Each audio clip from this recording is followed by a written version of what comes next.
Hi, you guys. Welcome back for our daily practice questions. As always, I like to first get into my introduction and disclaimer before getting started with our questions for today. So, for those of you who are familiar with me, hey y'all.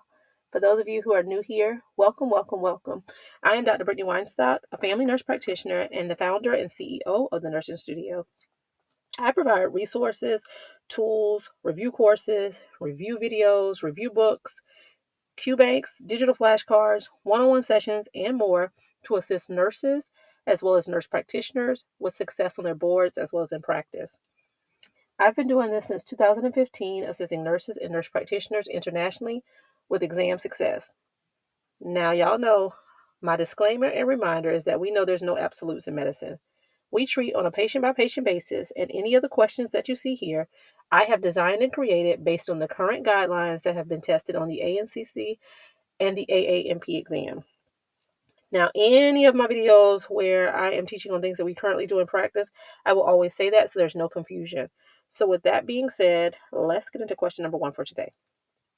Question number one states, which of the following is the first line treatment for major depressive disorder in adults? Is it A, antipsychotics, B, benzos, C, SSRIs, or D, tricyclics? Take a moment and tell me what you got in the comments, you guys. All right, I always recommend reading the stem of the question first, as it allows you to slow down to ensure you're answering what is being asked of you. But here, the stem is the question is the stem, right? So it states, which of the following is the first line treatment for major depressive disorder in adults? SSRIs are first line therapy, you guys, right? Remember, SSRIs. Question number two. A 30-year-old patient presents with low mood, decreased interest in activity, changes in appetite, and sleep disturbances for the past 6 weeks. These symptoms are consistent with which diagnosis? Is it A, bipolar disorder, B, generalized anxiety disorder, C, major depressive disorder, or D, adjustment disorder? Take a moment and tell me what you got, you guys. All right, so the stem of the question here states, these symptoms are consistent with which diagnosis? Now, y'all know what I always tell y'all. When the question is asking you about a diagnosis, you need to run it back and look at the assessment findings, right? So here the assessment findings show a 30-year-old patient. They come in complaining of low mood, decreased interest in activities, changes in appetite, and sleep disturbances for the past 6 weeks. Now, that 6 weeks is very pertinent as this is major depressive disorder. So your best answer is C, because when they have these symptoms greater than 2 weeks, it's considered major depressive disorder, okay? And then lastly, question number three. A 45-year-old patient with no significant past medical history presents with symptoms of low mood, fatigue, poor concentration, and loss of interest in activities for the past 8 weeks.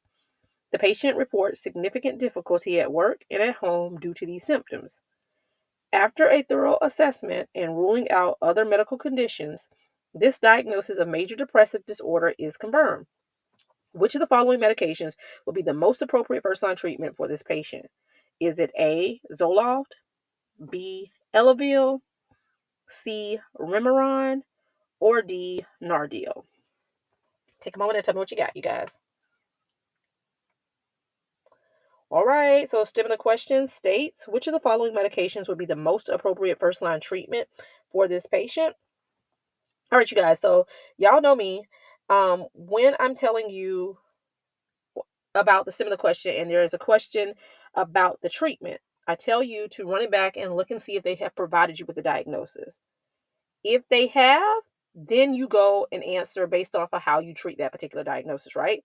But in the event that they have not provided you with the diagnosis, then you got to go back a step further and look at the assessment findings.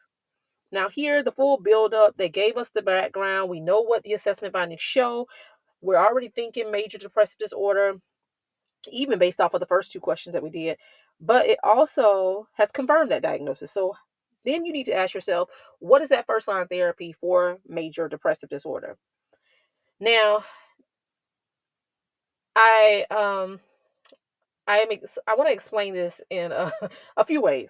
Okay, so if you even consider the previous questions. Let me say it like this and then I'll go back to that part. So we know that it has a diagnosis confirmed of major depressive disorder and is asking for first line treatment. So your best answer is going to be A, Zoloft, right? And now here's why. Zoloft is an SSRI. Now, if you think about all of the questions that I just gave you, question number one, I gave you a straight knowledge based question. What is first line therapy for major depressive disorder? And I told you the drug classes, right? And SSRI was the answer.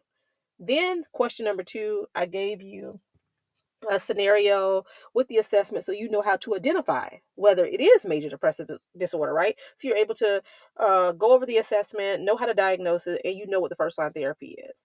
But now I'm giving you a scenario that now that you tie all that together and I'm asking you to pick the medication, I need you to be able to identify which one is an SSRI, right? Now, why do I go so deep into this and why am I going on a tangent? Because this is what I mean, and this is what I stress when I'm teaching you guys or doing review sessions or one on one sessions, right? And question analysis. When I go through all of these systems, this is what I mean about effectively studying. I don't want you just to study and say, okay, if they have these symptoms for greater than 2 weeks, they have major depressive disorder and an SSRI is first line therapy, because often that's what we do. And you feel like you'll tell me all day, no, Brittany, I got it. No, I study. I know psych. I have that. I'm strong in that. And then I give you a question like this and you get it wrong because you don't know which medication is an SSRI.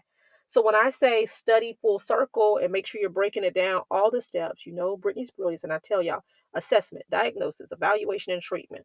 When I tell you to go in this fashion so detailed, I say this because I don't want you to miss a question just because of that small gap. And also, when I tell you that I do these assessments to identify your gaps, this is how I take people from being unsuccessful on boards to successful, because you are missing little things like this, right? So I say this to say you need to know all the areas. So however the question is presented to you, you can pivot to answer successfully. Now, drug classes. We can't remember them all. There's so many medications, but know the drug classes so that you can group them together and identify.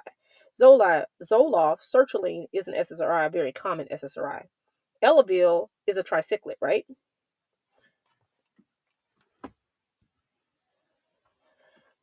We know TCAs have so many contraindications is what I want to say, for lack of a better word right now.